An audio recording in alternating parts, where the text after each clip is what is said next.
Nahuli na nga ngayong araw si Bamban Mayor Alice Guo, ito nga ay matapos nga nitong takasan ang patong-patong na kasalanan dito sa Pilipinas. Ayon sa balita na dakip umano si Guo sa Indonesia at ngayong araw din ito balak sunduin ang kinauukulan upang panagutin sa mga kasalanan nito. Samantala ayon kay Alice Guo kasama umano niyang lumabas ng bansa ang isa sa pang pinaghahanap ng otoridad, ito nga ay si Pastor Kibuloy. Narito panoorin ang buong video kung paano nahuli si Bamban Mayor Alice Guo. Pwede siyang ibalik dito. Basta tan sigurado namin at na-appreciate ko yung sinabing ito ng NBI. Pagkatapos siyang i-process ng BI at nila ng NBI, ay iti-turn over siya sa atin dito sa Senado. Tulad ng naging proseso kay Sheila Guo. May possibility, ma'am, na may harap siya bukas sa hearing? Kapag nalaman namin na makakabalik siya in time, ihaharap namin siya. Kung naman hindi aabot sa oras yung pagpapabalik niya mula sa Indonesia papunta rito, magsischedule kami ng susunod na pinakamaagang hearing para sa wakas maiharap na siya sa ating muli at makasagot siya ng maayos at makatotohanan dapat. And are you hoping, and are you hoping and expecting na magsasalita na siya tungkol sa mga taong involved dun sa illegal operation at sino yung mga tumulong makalabas sila ng bansa? I am fully expecting magsasalita na siya ng kumpleto at katotohanan. Kasi patunay itong pag-aresto sa kanya na hindi siya makakatakas talaga. Tumakas man siya nung una, nahuli pa rin siya at ibabalik dito. Kumbaga, she has nowhere else to go. At yung mga tumulong sa kanyang makatakas, hindi namin sila tatantanan. Ma'am, paano kung i-get niya yung kanyang rights against self-incrimination, yung hindi niya matandaan, yung mga ganong statement? Well established na yung right against self-incrimination ay pwede lamang gamitin sa bawat tanong na maitanong sa isang testigo kung hindi niya sasagutin yun. Pero hindi yan blanket na pagpapayag na umiwas siya sa pagpresenta ng sarili niya sa isang hearing at sa pagharap sa mga tanong namin ng senador. Ma'am, kausap niyo na po ba yung BI at saka NBI, DFA regarding dun sa kay Alice Guo? Kasi yung kay Sheila Guo at saka yung kay Cassie Ong, less than one day, nandito na agad sila sa Pilipinas. That's true, kaya inaalam namin kung anong petsa at oras, anong oras pinakamaagang pwede siyang ibalik dito. Nagko-coordinate na rin ang Senate Office of the Sergeant at Arms sa NBI. Yun na nga, mismong si NBI Director Santiago ay nagsabing basta pagkatapos maiproseso nila ng BI si Alice Guo, ito-turn over siya sa atin dito dahil Senado ang may standing warrant para kay Alice Guo. Ma'am, how important was the President's strong public statements regarding Alice Guo? Very important.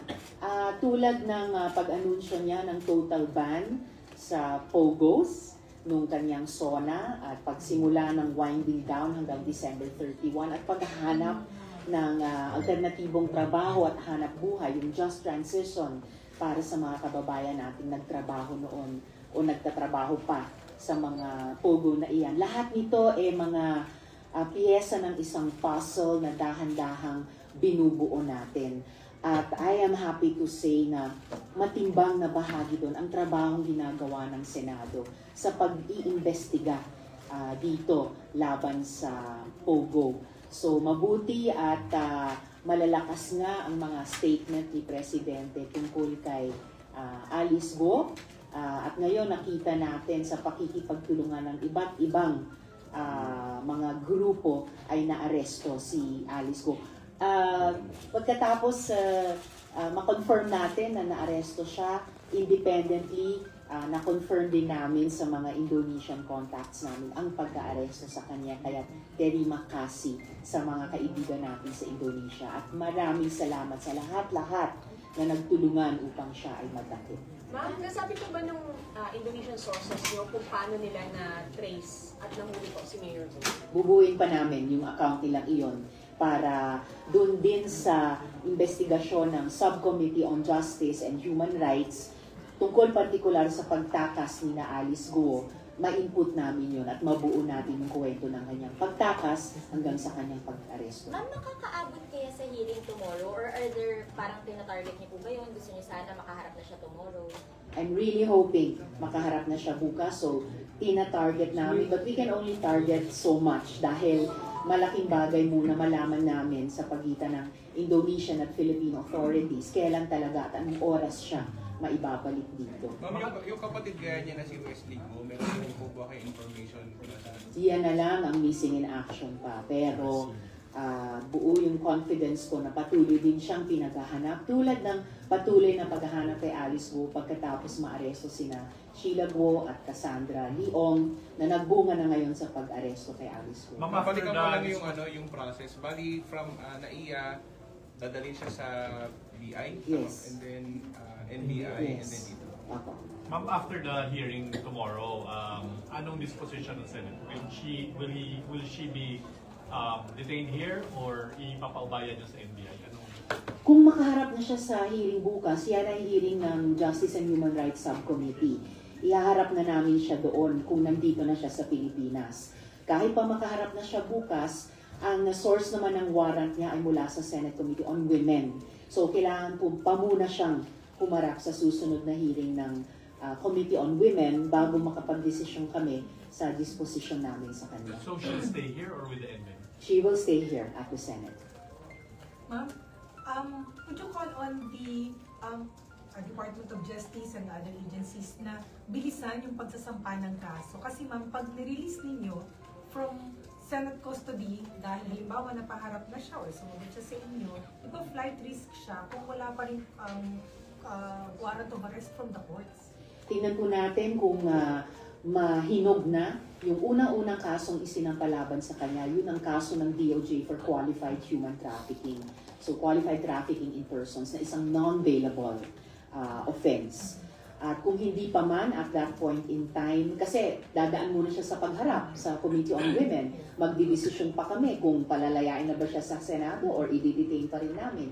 Kahit pa umabot sa puntong iyon, kung may nahinog ng court warrant of arrest, well and good. Kung hindi pa man, we could ask the BI, meron ba silang standing complaints laban sa kanya bilang isang dayuhang nandito sa Pilipinas, on the strength of which pwede pa rin nila siyang i-hold.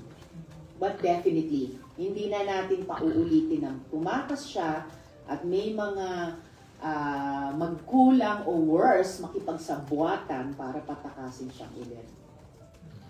Ma'am, are you positive na this time ay magsasalita na siya ng totoo dun sa mga hearing?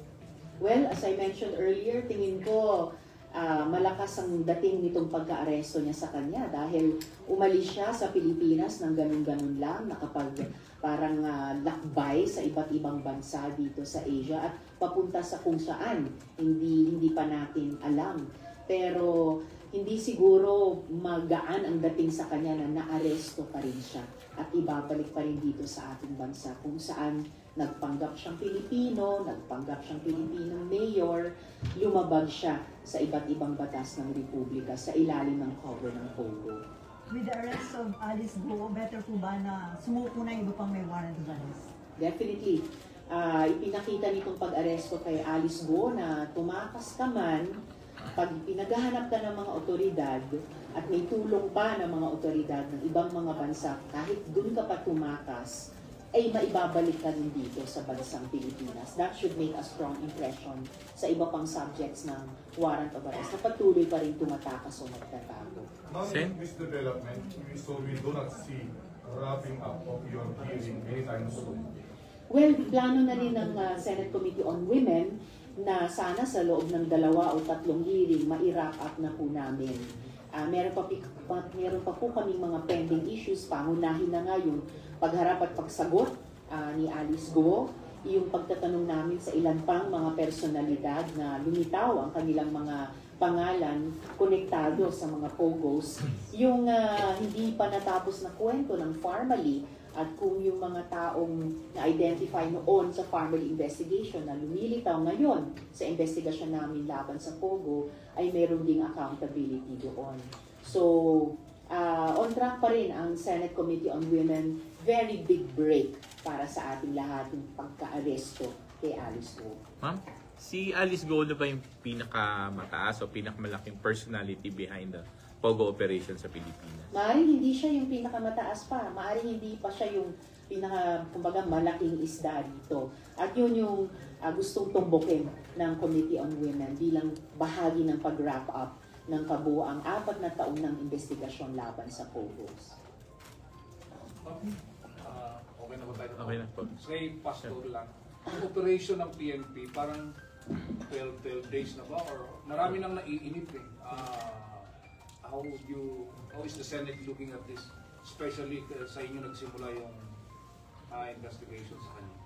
Standing pa rin yung warrant of arrest issued ng Senate Committee on Women. So oras na mapasa kamay siya sa mga otoridad, inaasahan ko, tulad ni Alice Guo dun sa isang investigasyon, humarap na si Apollo Quiboloy sa aming investigasyon dito sa Senado. At the same time, naninindigan ang Department of Justice among different executive agencies na valid pa rin yung operation ng pag-serve ng warrant of arrest laban kay Quiboloy. Merong temporary protection order ang Davao Court, pero particular dun sa magkaroon ng access yung mga KOJC members sa lugar, pati na yung mga estudyante doon sa Jose Maria College. Hindi po hinahadlangan nun yung patuloy na pag-serve ng arrest warrant kay Quiboloy. Kaya inuulit ko na lamang sa kanya, itigil na lahat ng mga dramang iyan, lumabas na sa lungga ninyo, humarap na kayo dito sa Senado at sa iba't ibang mga korte kung saan may nailabas na ng mga warrants para sa arrest mo. Ma'am, how do you see yung mga counter-propaganda ng kampo ni Quiboloy, like yung ginagawa to, parang mining, gold excavation doon sa KOJC compound ng PNP?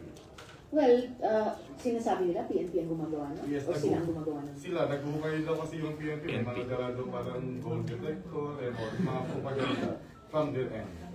Siguro yung mapapaniwalaan lamang na detect ay yung sinasabing 8 heartbeats dun sa tunnel or sa bunker na usually makina na ginagamit para iligtas ang buhay ng mga victim survivors ng mga sakuna tulad ng lindol. Pero kung yun ang ginamit para i-detect at subukang tumbukin kung saan patuloy na tinatakasan ni Apollo Quiboloy ang warrant of arrest para sa kanya, iyon ang paniniwalaan ko. Dahil on the strength of their service of arrest warrant, wala namang ibang ipinapakitang takay ang PNP doon, bukod doon. Last question. What about yung condition being laid down by his lawyer? Sorry. Ma'am, yung condition ng lawyer, dapat pa may written declaration si Presidente na hindi siya ito turn over sa US if ever. Wala po siyang mag-impose ng mga kondisyon. Siya po ang may obligasyon, hindi lang sa gobyerno, pero sa taong bayan, na tulad ng sino mang mamamayan na covered, hindi ng isa, hindi ng 2, kundi 3 warrants of arrest, humarap na po siya.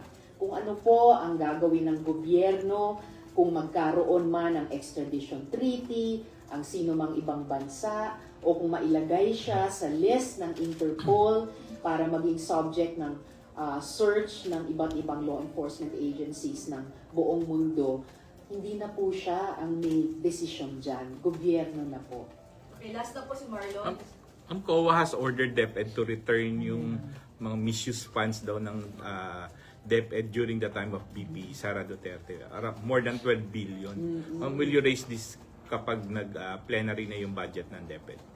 Kapag pagdating sa plenary budget debates dito sa Senate, hindi pa sinunod ni dating DepEd Sec Sara ang utos ng Commission on Audit, of course, wide open para itanong yon.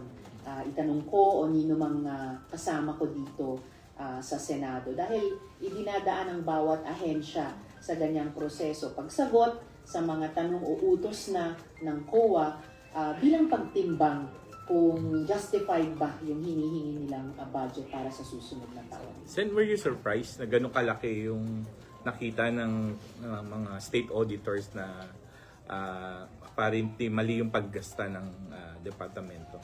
Hindi ako surprised. Kaya nga ni-raise namin dito sa Senado last year yung issue ng confidential and intelligence funds at legislative intent namin siguruhin na yung limited na pag-audit sa intelligence funds ay mas masunod at yung halos hindi pag-audit ng confidential funds ay malagyan po ng rules and regulations. Kaya nga po't nagbuo pa ang Senado ng Oversight Committee, di ba, joint sa House tungkol dyan sa Confi and Intel funds na yon. And I'm just very glad at grateful sa COA na isiniwalat nila ito sa ating lahat at sa buong publiko. Should the same scrutiny be applied to the budget of OP? All agencies ay subject sa anumang pagtatanong mula sa Kongreso. Bilang sila executive, sila ang gagastos ng budget na iyan, pero kailangan muna sila dumaan sa scrutiny ng other branch and co-equal branch of government. Okay, thank you.